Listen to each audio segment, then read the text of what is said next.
আজকে রান্না করেছি হাঁড়িতে সাদা ভাত,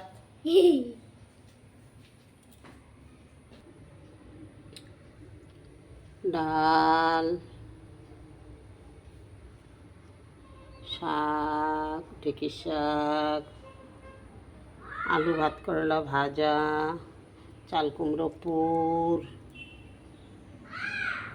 সালাড, তারপরে করেছি ভেন্ডি ভাজা, চাল কুমড়ো ভাজা।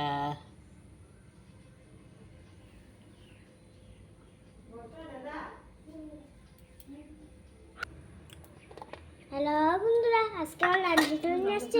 প্রথমে দিচ্ছি একটু সালাদ, তারপরে দিচ্ছি একটু বড়া, দিচ্ছি একটু আলু ভাজা, স্যালাড, লঙ্কা, লেবু, মিষ্টি মিষ্টি